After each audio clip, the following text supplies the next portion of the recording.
Cumprimento a amada igreja com a graça e paz do Senhor. Paz do Senhor, irmãos. Eu quero comunicar à igreja que eu e o irmão Kleber, nós tomamos uma decisão. Pode se sentar.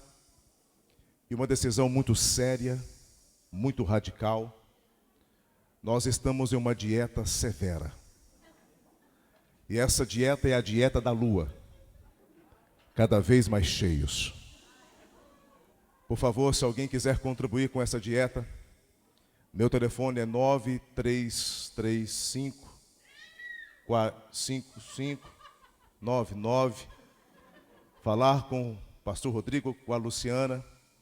Aceitamos convite para churrascos aos finais de semana. Amém? Posso falar uma coisa?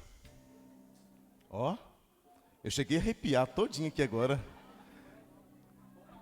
Está parecendo que o negócio de Laís estão em seus teclados. Quem foi que fez isso? O Raul falta 2 cultos. Quando vem, faz gracinha. Eu também estou querendo. Mateus, capítulo 16, verso 13.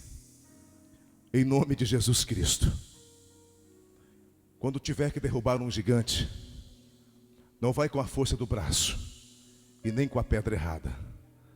Deixa a pedrinha Deus forte fazer isso por você. Lançar a pedra é com o homem, derrubar Golias é com Deus. Os que encontraram, diga graças a Deus. Os que não encontraram, diga vim perder tempo. Oh glória. Posso ler a palavra? Mateus 16, verso 13. Então eu vou ler a palavra. Chegando Jesus à cidade de Cesareia de Filipe, perguntou aos seus discípulos: o que dizem os homens sobre quem é o Filho do Homem? Eles então respondem: alguns dizem, tu és João Batista, o profeta. Outros dizem, tu és Elias. Outros falam, tu és Jeremias. Outros dizem, tu és alguns dos profetas. Jesus pergunta para os discípulos: e vós, que dizes que sois o Filho do Homem? Que dizes vós quem eu sou? Imediatamente Pedro responde: tu és o Cristo, o Filho do Deus vivo. Jesus lhes respondeu: feliz é você, Simão Pedro, filho de Jonas, que não foi carne nem o sangue que te revelou, mas sim o Pai que estás nos céus. Continua com a Bíblia aberta, com o coração aberto, e eleve seus pensamentos aos céus comigo nesta hora. Pai das luzes, nós te exaltamos. Tu és o Deus em que nós seguimos. Tu és o Messias prometido.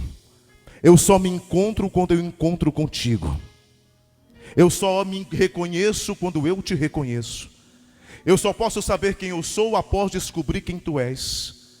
Há muitos Jesuses fabricados pela religião moderna. Há muitos Cristos sendo inventados pela religião. Mas hoje, aqui nesta pequena cidade, nesta pequena igreja, neste bairro, nós viemos pregar o grandioso El Shaddai, o Elohim, o Adonai, o Jeová Rafá, Jeová Jiré, Deus forte, Deus de Davi, raiz de Jessé, leão da tribo de Judá, Deus maravilhoso, forte nas batalhas, Deus de Moisés, Deus de Abraão, de Isaque e de Jacó. Nós viemos pregar o Deus verdadeiro, o Deus justo. Dai-me graça para pregar o teu evangelho. Assim nós te pedimos, em nome do Senhor Jesus. Glorifica o nome do Senhor e pode se assentar, em nome de Jesus. Por favor, olhe para frente, me dê um minutinho da sua atenção. Não deixe, como a Luciana acabou de profetizar, que o inimigo roube de ti a tua palavra. A palavra do Senhor fez terra, céus e mar, fez a lua, fez o sol. E se ela tem poder para criar, a palavra criar no hebraico significa tirar do nada. Deus pode, através de uma palavra que você perde, tirar do nada e dar para você aquilo que você precisa. Então presta bem atenção, olhe para cá. Essa história acontece que Jesus chega em uma cidade chamada Cesareia de Filipe. A cidade de Cesareia de Filipe tem este nome porque um homem chamado Filipe era filho de Herodes. Herodes é aquele que mandou cortar a cabeça de João Batista, o profeta. Herodes era um homem insano, era rei e foi acusado certa vez de ter inclusive matado, assassinado a sua própria família. Esse homem insano gerou um filho chamado Filipe. E Filipe veio para a região de Cesareia, batizou a cidade com este nome, em homenagem a César. César era imperador romano. Então Filipe, para fazer uma média com o imperador romano, homenageando a pessoa errada, na hora errada e na terra errada, batiza a cidade homenageando César e homenageando a ele mesmo. Por isso a cidade chama Cesareia de Filipe. Cesareia de Filipe havia nela algo peculiar. Nessa cidade havia um templo do deus Pan. O deus Pan, na mitologia grega, é um deus que ele era muito conhecido e famoso e muito discutido entre os gregos, porque esse deus chamado Deus Pan, com D minúsculo, ele, segundo os historiadores, era um tipo de demônio que agia nas florestas daquela região e causava espanto. Nome pelo qual Pan, que surgiu uma ciência chamada, uma doença chamada de síndrome do pânico. A palavra pânico, ela é original desse deus Pan da mitologia grega. E na cidade de Cesareia de Filipe, havia um templo muito grande, feito de pedras para esse deus Pan, que era cultuado não porque as pessoas gostavam dele, não porque as pessoas acreditavam na bondade dele, mas ele era cultuado porque as pessoas tinham medo que elas entrassem em pânico, causada pela uma retaliação desse deus chamado Deus Pan. E havia sobre o templo, ao lado do templo, rochas enormes, gigantescas, pedras monstruosas, ao lado do templo do Deus Pan. Jesus aparece por ali com seus discípulos, eles então começam a ter uma conversa, e eu agora começo a imaginar, os historiadores dão uma parte daquilo que eu vou pregar, outra parte vem por revelação da palavra, por inspiração do Espírito Santo, mas eu imagino uma coisa, Jesus chamando ali à parte os seus discípulos, em frente a esse templo do Deus Pan, e Jesus começa a ensinar para eles. Ele vai dar uma das maiores lições de vida, uma das maiores mensagens do cristianismo. Ele vai edificar naquele momento a sua igreja. É o lançamento da pedra oficial da igreja, que um dia receberia o Espírito Santo em Atos no capítulo 2. Então, a palavra ao qual nós lemos, nós interpretamos da seguinte forma: que Jesus ficou com seus discípulos ao redor daquele templo por um tempo e começou a ensinar. O Senhor dizia a eles: Pedro, discípulos, estão vendo aquele templo? Lá dentro existe um Deus pagão. Não é sobre este Deus que nós viemos falar. Não é sobre este Deus que nós viemos servir. Porque o Deus a quem nós servimos não causa pânico, mas os seus frutos é paz, alegria, amor, longanimidade, mansidão, domínio próprio, benignidade. Contra essas coisas não há lei. Então esse Deus que vocês estão vendo, esse povo aí cultuar, vocês nunca cultuem, porque o Deus verdadeiro é o Deus ao qual será edificada a minha casa, a minha igreja. Aí ele olha para aquelas rochas e diz: estão vendo aquelas rochas? Aquelas rochas são rochas passageiras. Se colocar uma dinamite ali, se colocar, até as águas vazam aquela rocha e pode causar danos no meio dela. Então vocês nunca firmem a vida de vocês em qualquer rocha, porque mais frágil do que não ter uma rocha é ter a rocha errada. Aí ele diz: a rocha pela qual eu vou erguer a minha igreja é uma rocha verdadeira, uma rocha que não cai, uma rocha que não vai acabar com o tempo, mas é uma rocha eterna.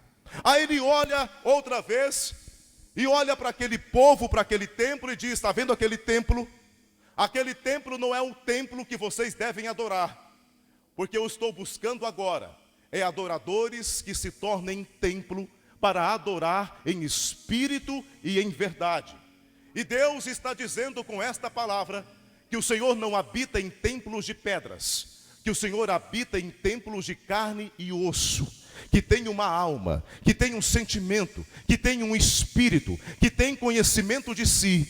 Ele está dizendo: eu vou edificar a minha igreja sobre esta rocha que é Jesus, e a partir de então eu vou morar dentro do homem, e o chamarei de templo do Espírito Santo de Deus. O que eu entendo com esta palavra, a primeira coisa que eu entendo é que muitas pessoas estão firmadas em rochas passageiras e não em rochas eternas. Há muitas pessoas servindo um Deus estranho. Pode não ser o Deus Pan lá de Cesareia, mas é um Deus estranho, um Deus inventado pela religião. A igreja evangélica se tornou uma fabricante de deuses estranhos, uma fábrica de Jesuses. Tem Jesus para tudo, Jesus para todos os gostos. Eu entendo com esta palavra que muita gente se diz servir Jesus Cristo, mas está vivendo no pânico da vida. Se Jesus é o Deus que gera paz, que gera alegria, que gera vida e vida em abundância, se eu não tenho essa vida prometida pela palavra de Deus, eu provavelmente estou servindo a um dos deuses inventados pela religião. E olha lá, se não for o Deus Pan, porque se eu vivo em pânico sobre a vida, não falo de depressão, mas eu falo pânico sobre a vida, provavelmente o meu Deus não é Jesus Cristo de Nazaré. Porque se eu digo que Deus é bom, se eu digo pela palavra que Ele me transforma e me gera paz, e eu não alcanço aquilo que eu prego, certamente eu digo uma coisa com a boca, mas com as atitudes eu mostro que eu não sou servo de Cristo. A segunda coisa que eu entendo com esta palavra é que tem muita gente dizendo que pertence ao corpo de Cristo, mas estão frequentando e cultuando lugares errados. Domingo está na igreja dizendo servo de Cristo. Segunda-feira está no boteco enchendo a cara. Terça-feira vem para adorar o Deus de Israel. Na quarta-feira ele está em orgias, em bebedeiras, em discórdias, em negócios mal feitos. Diz adorar o Deus de Israel com a boca, mas com as atitudes mostra quem de fato você adora. Servir a Deus não é uma emoção, é uma atitude do meu ser em obediência à palavra. Você quer saber se você é um homem cheio do Espírito Santo ou não? Se você não tem os frutos do Espírito Santo na tua vida, é bem provável que até agora o Deus que você serve não é o Deus da Bíblia. Há Jesus para tudo, há igrejas para todos os gostos. A igreja de cartão de crédito, a igreja de carnê, receba a tua bênção, pega isso, toma óleo, toma pano vendido por R$100 que eu vou ungir, toma meia do pastor, pega o chapéu do pastor e compra que tu vai ser curado. E tudo isso envolvido com carnê, com dinheiro, com prestações. O evangelho nos ensina que Judas Iscariotes um dia vendeu Jesus. Por quanto, vocês lembram? 30 pratas. Há muitas pessoas vendendo Jesus de novo por R$30. Há muitas pessoas inventando um Deus particular, acreditando nesse mundinho que ele criou, nesse Deus particular, e dizendo servir Jesus, e depois pergunta por que é que as coisas não acontecem. Escute o que eu vou te falar. Há gente inventando um Jesus que aprova a fornicação. Há pessoas inventando um Jesus que diz, não, ele quer só o meu coração. Tá bom, mas se ele tivesse o teu coração, tu não fornicava. Jesus só quer meu coração. Eu inventei um Cristo que eu posso fornicar. O que é fornicação? Relação sexual fora do casamento, antes de casar. Fornicação, a palavra diz que perde o reino. 1 Coríntios capítulo 6. Mas há pessoas que dizem, não pode, ele só quer meu coração. Então esse Jesus que você serve não é o Deus da Bíblia, é o Deus Pan. A rocha está errada, a cidade está errada, o caminho está errado. Porque se a Bíblia diz, e não adianta olhar para mim com um rabo de olho, porque eu fui chamado para ser pregoeiro da verdade. Aqui neste altar, eu defendo a causa de Deus em relação aos homens. Quando eu desço daqui, eu defendo os homens em relação a Deus. Mas aqui eu vou pregar a palavra. Se é Jesus Cristo que você serve, Ele não liberou bebedeiras.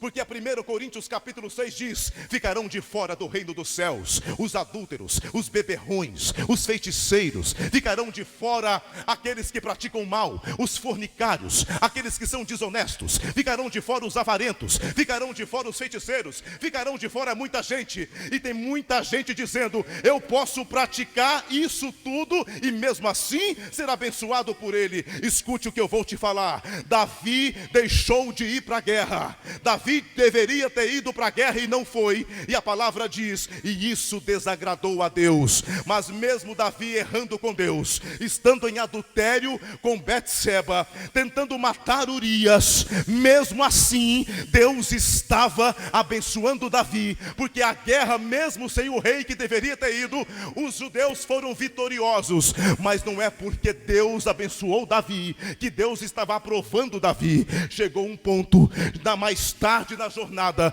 quando ele achava que estava tudo bem, estava tudo certo, veio um avalanche. Não foi do inferno, foi do próprio Deus, que diz, Davi, a espada não vai mais se apartar da tua casa. Teu adultério, Davi, vai te custar caro, Davi.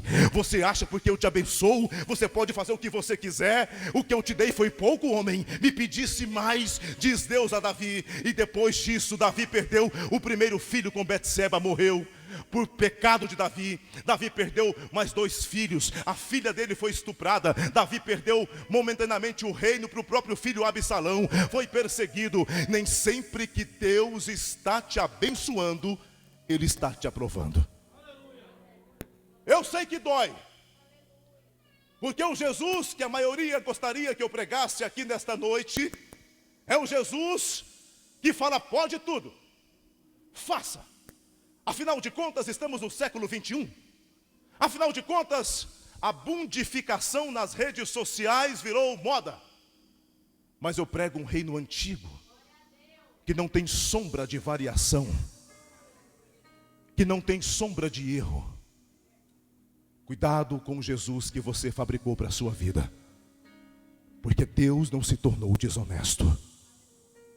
Cuidado com Jesus que unge o teu pecado. E muito cuidado com igrejas que pregam coisas que não estão autorizadas na Bíblia.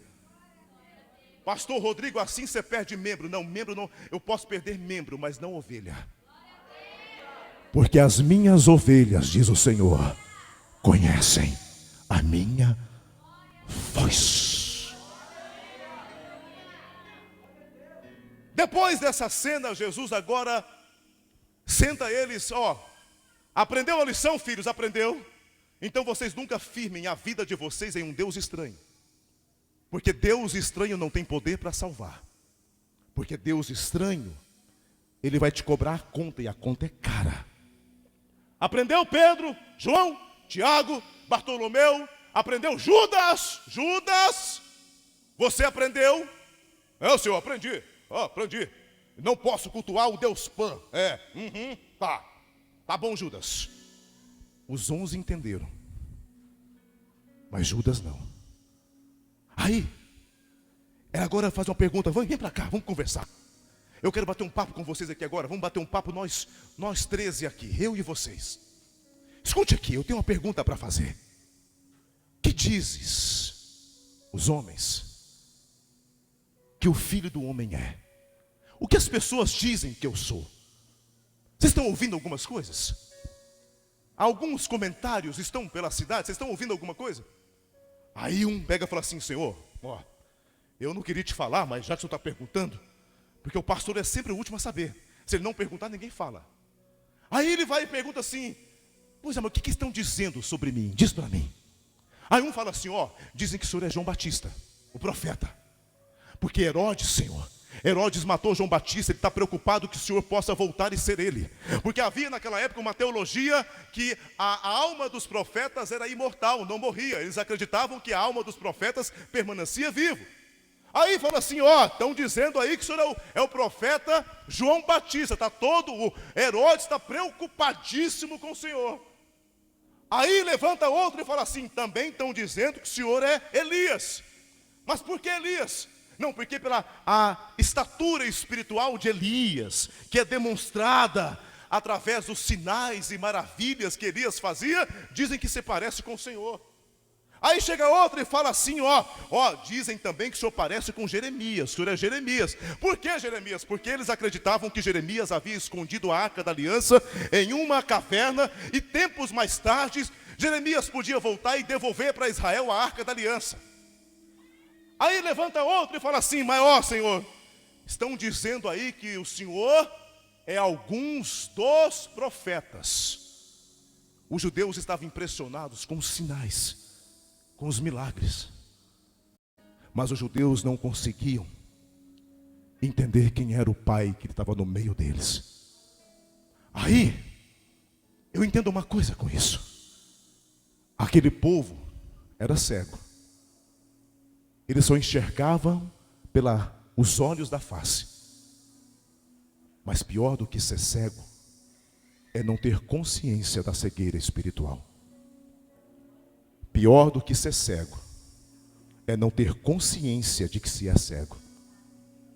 Porque se você inventou um Jesus, e eu vim aqui à luz da palavra dizer para você que esse Jesus não existe, e se você está bravo comigo, é porque você, além de cego, não tem consciência da tua cegueira, e que isso está se te levando para o inferno. Eu vim de uma igreja que nos ensinava que ninguém perde salvação, que uma vez salvo, sempre salvo. Mas uma coisa eu também aprendi nessa mesma igreja, que para mim tem a melhor teologia de todas. Me ensinaram que tudo bem, que não perde salvação. Mas quem é que está salvo para dizer que não perde? Eu não vou entrar no mérito se perde ou não. Não vou entrar nesse mérito. O mérito que eu quero entrar é quem é que está salvo para que não perca a salvação. Confere comigo o texto. Efésios capítulo 2, verso 8, diz assim: a salvação é pela graça, mediante a fé, e não por obras, para que ninguém se glorie. Isso não vem de vós, isso é dom de Deus. Então salvação não é por obras, é pela graça. Aí no versículo 9 ele diz: vocês foram salvos para praticar as obras que ele fez de antemão, para que andássemos nela. Sabe o que isso quer dizer? Salvação não é por obras, mas todo salvo anda nas obras de Deus. Sabe o que isso quer dizer? Salvação não é por obras, mas o resultado da salvação é santidade. Salvação não é por obras, mas ela vai desembocar em desejo por Deus e desejo por santidade. Não existe salvação que não gera transformação na tua vida. Onde está isso, pastor Rodrigo? Efésios capítulo 2, versículos 8 e 9. Onde está isso, pastor Rodrigo? 1 Tessalonicenses capítulo 4. Assim diz Paulo: eu reconheço, Tessalonicenses, a eleição, salvação de vocês. Por quê? Porque em mesmo as circunstâncias adversas, em perseguições, em brigas no meio da própria igreja, vocês amam os irmãos, perdoam os irmãos, seguem em frente e perseveram com a igreja. Salvação que não gera santidade não foi salvação. Que palavra dura, pastor. Volta para Davi com as pedrinhas, pastor. Calma. Eu tenho que pregar, eu tenho que bater, para depois soprar. Eu sei que vocês estão bravos comigo, que vocês não querem ouvir. Eu sei disso, eu conheço vocês. Eu conheço a igreja que eu sou pastor. Eu sei que eu estou pegando no pé de vocês hoje. Mas será por que Deus me deu essa palavra no domingo? Por que será? Será que tem alguém aqui precisando ouvir isso? Eu acho que não. Eu deveria pregar. Ah não, está gravando o culto, eu esqueci. É para a internet. Você que está na internet assistindo esse culto, essa palavra é para você. Não é para a igreja aqui não, é para você. Viu? E não fica bravo comigo, porque eu nem te conheço, eu não sei da tua história. Então não é uma indireta para você, é uma direta. Quer ver uma coisa? Ninguém conhecia Jesus. Não, Jesus, para mim, o meu Jesus, ele é João Batista. Não, o meu não. O meu, ele é Elias. Ele faz cair fogo do céu. Não, o meu é Jeremias. Não. Jesus para mim é Jeremias. Não, outro é alguns dos profetas. Um Deus fabricado pela religião. Porque para muita gente, Jesus Cristo é o pastor da igreja. Porque para muita gente, Jesus Cristo é o Valdemiro Santiago, que você manda dinheiro para ele todo mês. Você acha que eu não sei? Para muita gente, Jesus é o R.R. Soares, com os carnês, que você vai na loteria e paga. Você acha que eu não sei? Irmão, toma cuidado com Jesus que você fabricou. Porque depende da fabricação, esse Jesus te leva para o inferno mesmo. Agora escute que eu vou te falar, quem é Jesus? Vou explicar em detalhes quem é Jesus. Há um tempinho para isso. Sabe quem é Jesus? Ao qual ele perguntou para Pedro, quem você disse que eu sou, Pedrão? Ele olha para Pedro e fala assim, Pedro, quem você diz que eu sou? Aí Pedro fala, tu é o Cristo, o Filho do Deus vivo. Há muita gente na igreja seguindo um Deus morto. Há muita gente dentro da igreja que não consegue se relacionar com Cristo, ter um encontro com Ele, um encontro fraternal, verdadeiro, frente a frente, cara a cara, como Paulo teve, como Pedro teve, como muitos irmãos tiveram. Sabe por quê? Porque inventa Jesuses particulares, por falta de conhecimento da Bíblia. Irmão, é um tanto de profecia fora da palavra que você recebe, eu te aviso, você não muda. Irmão, quantas vezes eu já disse que não existe profecia de santo casamenteiro. Deus manda te dizer, eis minha serva, o varão é este, eis meu servo, a varoa é essa. Irmão, isso não tem na Bíblia. O que une um casal não é profecia, o que une o casal é o amor. O que Deus uniu, o homem não separe. Ah, pastor, mas Deus pode mudar. Eu sei, Ele é soberano, Ele faz o que Ele quer. Mas 1 Coríntios capítulo 7, o apóstolo Paulo diz, tu mulher, como pode ter certeza que teu esposo vai ser salvo? Como pode tu ter certeza que ele vai mudar? E tu, homem, como é que você pode ter certeza que essa mulher vai mudar? Ou seja, a palavra está dizendo, não caiam nessa. Isso não, profecia não é motivo para casar. Motivo para casar é amor, porque quando você casa com alguém, você vai herdar, você vai estar casando não só com o corpo bonito dela ou dele, não só com os olhos azuis, não só com o cabelinho bonitinho, penteadinho. Quando você casa com alguém, você tem que entender que está casando com a sogra, com o sogro, com a família, com a bagagem que ele tem. Se tiver mais filhos, vai casar com os filhos também, vai para dentro da sua casa. Se tiver com filha, vai casar com a filha também, porque vai para dentro da sua casa. Se tu não tiver estrutura para suportar a bagagem da pessoa com quem você está casando, não venha culpar o pastor, porque depois, lá fora, recebem profecia, chega aqui dentro e diz, o que eu faço agora? Sabe o que você faz agora? Vai falar com um falso profeta, vai falar com aquele imbecil que te idiotou e te disse coisas que não estão na Bíblia. O que essa igreja está precisando é de conhecimento, é de palavra, é de evangelho, é de estrutura. Olha, escute o que eu vou te falar. O canon, isso é um canon, isso está fechado. Deus disse, a revelação máxima de Deus para a igreja chama-se Jesus Cristo. Tudo que Deus tem a dizer ao homem está nesta Bíblia. Novo Testamento, está tudo consumado. Hebreus capítulo 1, verso 1. Antigamente ele falava através dos profetas, agora fala pelo Filho. O Filho é a palavra. Lucas 16:16. A lei e os profetas duraram até João, agora Deus fala pelo Filho. O verbo se fez carne, o verbo era Deus e estava com Deus, e o verbo se fez carne e habitou entre nós. Jesus Cristo é a luz dos homens. A palavra é suficiente, o canon está fechado. Palavra de Deus, menos reteté e mais evangelho.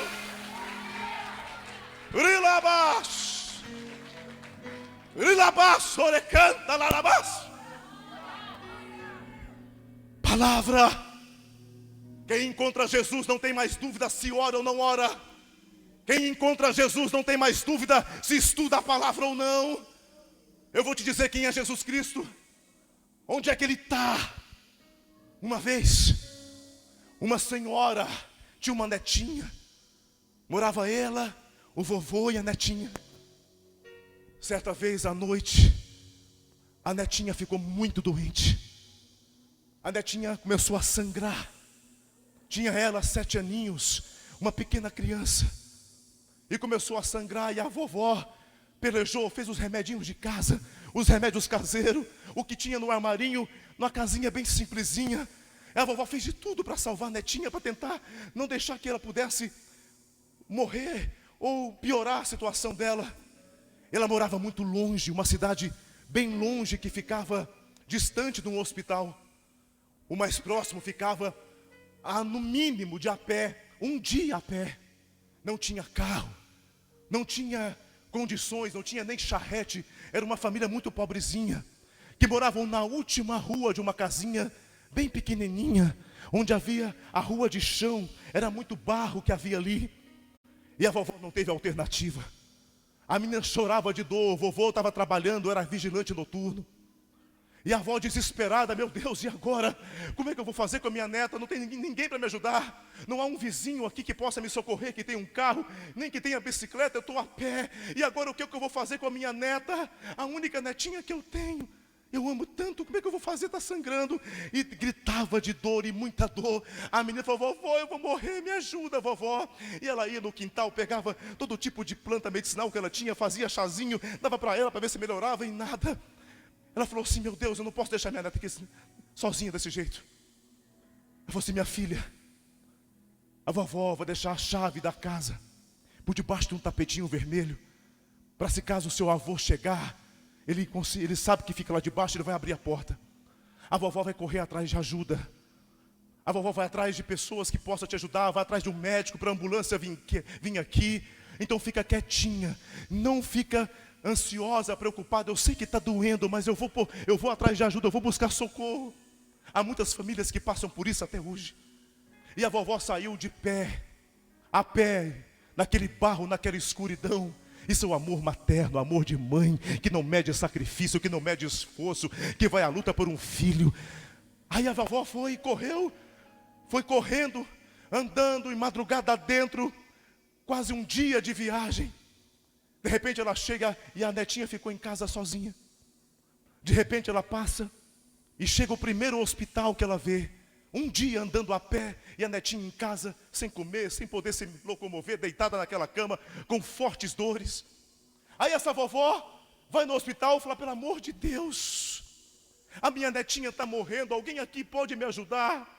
Por favor. Aí as enfermeiras chegou, não senhora, só está toda machucada, só caiu, está toda cheia de barro, eu caí, eu vim correndo, estou um dia andando, e eu não consigo uma carona, a minha netinha está morrendo, está sangrando muito, alguém vai lá ajudar, por favor.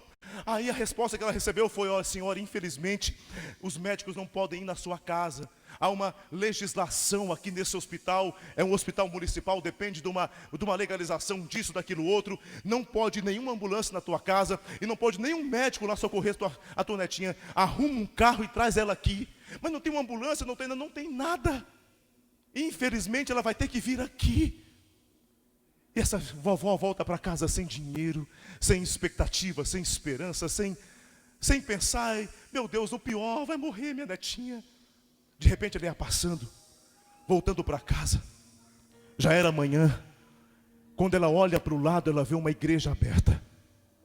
Ela olha lá para dentro e vê umas irmãs, que as irmãos estão orando lá dentro. Ela entra dentro da igreja, se ajoelha no chão com as irmãs orando. Cada uma das irmãs orava uma, parava. Aí começava outra, aí começava outra. De repente ela viu que todas as 3 irmãs já tinham orado. Então ela começou a orar, é a minha vez, de certo é assim que funciona. E quando ela começou a orar, Zé, ela pegou e falou assim: Senhor Jesus, bom dia, eu sou a Maria. Senhor, eu sou a Maria do bairro tal. Senhor, eu vim aqui te pedir para o Senhor curar minha netinha, para o Senhor poder cuidar dela, porque ela está dodói, ela está sangrando. Eu tentei de tudo e não consegui fazer nada que pudesse ajudá-la. Senhor, não esquece do meu nome, eu sou a Maria, viu? Quando ela falou isso, as irmãs por trás começaram a rir. As irmãs que estavam orando, buscando um Deus que nem conhece, e começou a rir daquela pobre senhora, rindo baixinho uma com a outra ali, e diziam para a outra: nossa, mas não sabe nem orar. Uma pessoa que não sabe nem orar direito, como é que ela quer agradar a Deus? Julgando a oração da senhorinha. Aí ela pegou e falou assim: Senhor, a minha casa, papai, ela fica na rua tal. O Senhor pega o corredor à esquerda, aquela rua de terra, aquele barro, onde o barro estiver mais alto, a minha casa fica em frente. É a última casa, Senhor, do lado direito. Ah, Senhor Jesus, antes que eu me esqueça, eu vou demorar a chegar porque eu estou a pé. Se o Senhor chegar primeiro do que eu, a chave está por debaixo do tapetinho vermelho que eu deixei. Quando o Senhor abrir, cura ela para mim. E quando o Senhor sair da casa, deixa de novo a chave para mim por baixo do tapetinho vermelho, porque quando o meu esposo chegar e eu chegar, eu pego a chave e entro de novo. Viu, Senhor? Obrigado, eu sou Maria. Ela pegou, virou as costas, saiu da igreja, foi embora para casa. E as irmãs que estavam lá orando, dizendo que conhecia a Deus, ficaram rindo dela e soltaram aquela gargalhada sobre aquela velhinha que estava orando. Aí quando a velhinha chega em casa, quando a vovó chega em casa, ela vai lá no tapetinho vermelho, ela pega a chave por debaixo do tapetinho vermelho, abre a porta. Quando ela abre a porta, vem a netinha dela, correndo, brincando de bola, de boneca, dando alegria, dizendo: vovó, que bom que a senhora chegou, vovó, tenho boas notícias, vovó. Aí ela falou assim: minha filha, você está de pé, meu anjinho, você está de pé. O que aconteceu? Como é que foi isso? Aí, vovó, olha aqui para a senhora ver. Ela pegou e abriu aqui, levantou o vestidinho dela, tinha uma pequena cicatriz. Minha filha, o que aconteceu, vovó? Eu vou te contar. Olha, um homem muito bonito, um médico, vestido de branco, todo branco. A roupa dele, vovó, chegava a brilhar de tão branco que era. Mesmo, minha filha. Como é que ele era? Não, minha filha, vovó, o cabelo dele era branco como a neve. Na coxa dele estava escrito: Leão da tribo de Judá. Vovó, e tem mais um recado para te dar, vovó. Tem, minha filha? Qual é? Ele mandou te falar que quando a senhora falou com ele, ele veio correndo para cá e deixou a chave para a senhora debaixo do tapetinho vermelho. Pode pegar, vovó, ele deixou lá. Escute o que eu vou te falar. Deus habita no coração simples. Deus não habita em religião. Deus não habita em coração incrédulo. Deus não habita em arrogância. Deus não habita em você só porque você acha que é. Deus habita na humildade, na simplicidade. O tapetinho vermelho tem que ficar gravado na tua memória, na tua história. Não importa se você sabe orar, se não sabe. Não importa se você é teólogo ou não é. Não importa a sua classe social, quanto você ganha. Deus está mandando dizer: aqueles que me buscam me encontrará. Eu responderei quando me buscares de todo o coração. Eu profetizo que a partir de hoje a tua oração não vai ser oração oração religiosa, mas vai ser a oração dizendo: Papai do céu, aqui é o Rodrigo, Papai do céu, eu moro no bairro Brasil, na rua tal, Senhor, eu deixo a porta aberta, pode entrar, deixa a porta aberta, ou deixa a chave debaixo do tapetinho vermelho, deixa Jesus entrar. Deus não habita coração incrédulo. Mãe, não desista dos seus filhos. Não queira impressionar Deus com a tua oração. Quem dizes que Ele é? Quem é Jesus para você? Quem Ele é? Quem Ele é? Ele é Deus, no absoluto da palavra. Judas vendeu por 30 pratas. Quanto vale o teu Jesus? Você troca ele por quê? Basta arrumar um empreguinho, você vende ele por um salarinho. Basta arrumar uma casinha, e você vende ele por uma casinha, sai da igreja. Por uma namoradinha que você arruma, que logo, logo, tu sabe que vai dar problema. Por o seu novo namoradinho. Quanto vale teu Jesus? O Jesus de Judas custava 30 pratas. O Jesus de Pedro custava a vida dele. Ele foi enterrado de cabeça para baixo, dizendo: não sou digno de morrer como meu mestre morreu. Quanto vale teu Deus? O seu Jesus fabricado? Quanto vale o dom que Ele te deu que você não usa? Quanto vale o chamado? Até a lua é diaconisa de Deus e você não serve. Mude teus conceitos. Coloca a chave debaixo do tapetinho e fala: entra, Pai. Entra aqui dentro. Para encerrar, ele fala assim, ó: e vocês? Quem dizem vocês que eu sou? Aí Pedro fala assim: tu és o Cristo, Filho do Deus vivo. Sabe o que é isso?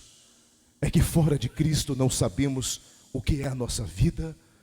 Fora de Cristo não sabemos o que é a nossa morte. Fora de Cristo não sabemos nem quem somos nós mesmos. Para de andar atrás do que Deus tem. A multidão falava assim: ele parece com Elias, ele tem o que Elias tem, indo atrás do que ele tinha. Pedro fala: não, tu és. Pedro ia atrás do que Deus era, não do que Deus tinha. Vá atrás do Jesus que é, não do que Ele tem para te dar. Aí ele pega e fala assim, ele respondeu Jesus: feliz é você, Simão Pedro, filho de Jonas. Feliz é você. Respondeu Jesus, irmão. Note que primeiro ele pergunta para Pedro, Pedro responde e Jesus responde. Sabe o que eu entendo com isso? Que Jesus não responde perguntas, Jesus responde respostas. Jesus não responde perguntas, Ele responde respostas. Você quer saber o que eu faço então? No meu ministério, se está escrito: curai os enfermos, expulsai os demônios, de graça recebeste, de graça dai. Então eu tenho que responder ao que Ele disse, não perguntar se eu posso. Se está escrito, então é para fazer. Sabe o que eu faço? Eu respondo o que Ele diz. Eu dou uma resposta de fé para a resposta dele na Bíblia. Eu não fico perguntando: o Senhor pode, o Senhor é, o Senhor não é. Não, eu leio, vou lá e faço. Eu respondo a fé. Porque Deus não responde perguntas, Jesus responde respostas. Dê uma resposta de fé, que Jesus responde a tua fé. Quer ver uma coisa? Moisés tem o que na mão, Moisés? Ele pergunta: eu tenho um cajado, Senhor. Ele responde: então toque nas águas, Moisés. E Moisés não pergunta nada. Moisés responde a resposta de Cristo, e Cristo responde a resposta de Moisés. Deus não responde perguntinhas: por quê, Senhor? Deus responde: é um homem que chega e fala: segundo a minha palavra, não chove mais em Israel. E não chove. Para de perguntar, vai lá e faz. Estou encerrando. Aí, para acabar de encerrar aqui, olha o que a palavra diz. Respondeu Jesus: feliz é você, Simão, Simão, filho de Jonas. Jonas significa pombo. Jonas significa pombo. Pombo é símbolo do Espírito Santo. Quando ele diz filho de Jonas, está se referindo ao passado e à origem humilde de Pedro. Jonas é pombo. E pombo, quando faz seu ninho na rocha, gera filhos na rocha. E filhos na rocha, ainda que com passado humilde, é chamado para fazer história. Ele está falando do passado de Pedro. Pedro, tu é filho de Jonas, eu te conheço, cara. Eu conheço o teu passado. Sabe o que ele está querendo dizer com isso? Pedro, eu tive no teu passado. Conheço as suas dores. Conheço as suas histórias. E hoje, eu tiro você do teu passado. Tu não é mais Simão. Eu te coloco agora sobre uma rocha firme que muda até o teu nome. Aí ele pega no versículo 18 e fala assim: eu lhe digo, você é Pedro, não é mais Simão. Tu agora é Pedro. Está falando que conhece o presente dele. Ele te arranca do passado. Ele te tira de lá. Traz para o presente. Te põe numa rocha poderosa. Te tira de uma condição humilde, de humilhação, e te põe no presente. Eu conheço o teu presente, tu és Pedro. Aí ele pega e fala: eu lhe entregarei as chaves dos céus e do reino. E tudo que você, Pedro, ligar na terra, será ligado no céu. Ele então está dizendo: eu conheço também o teu futuro. E eu te projeto para lá. Escute o que eu vou te falar. Não importa teu passado, Deus conhece. Teu passado está cancelado. A graça faz isso. Ele não se lembrará mais do teu passado. Ele te traz para o presente, para a nova realidade. Tu é transportado para a luz do Filho de Deus. E ele também diz: te entregarei futuro. Eis que diz o Senhor: eu conheço o teu passado, te coloco no meu presente, te projeto para o futuro. E tem mais uma coisa: pessoas decepcionam, mas eu te surpreendo. Escute o que eu vou te falar. O melhor dessa terra não está na terra. O melhor dessa terra vem do céu. O melhor dessa terra vem do alto. Deus está dizendo: esquece o teu passado, vem para o meu presente, que eu projeto o teu futuro. Deus está planejando o futuro e dizendo, Jeremias 29:11, eu sei os planos que tenho para você, planos de vitória e não de derrota, planos de ver o bem e não mal. O Senhor está dizendo: eu te dou a resposta sobre a sua resposta. Eu não respondo pergunta, eu respondo resposta. Dê uma resposta de fé amanhã, pisando no chão da vida, com fé, com verdade, com obediência à palavra. Você vai ter sinais e maravilhas na tua vida, porque estes sinais seguirão aqueles que creem em meu nome. Presente, vocês vão expulsar demônios em meu nome. Presente, vocês vão curar enfermos em meu nome. Presente, vocês vão fazer sinais e maravilhas em meu nome. Futuro, se pisares em cobras e escorpiões, não lhe farás dano algum. Deus é o Deus do presente, Deus é o Deus do passado, Deus é o Deus do futuro. O teu futuro está garantido. Por quê? Porque Ele já está lá. Não se preocupe com o dia de amanhã. É o evangelho da desansiedade, é o evangelho da graça, é o evangelho da misericórdia. O Deus dos humildes, o Deus dos simples, o Deus daqueles que oram, que buscam, que coloca a chavinha debaixo do tapetinho vermelho e diz: Senhor Jesus, pode pegar essa chave, nem precisa bater na porta, é só abrir e entrar dentro de mim e fazer morada, diz o Senhor. Fica de pé para encerrar o culto.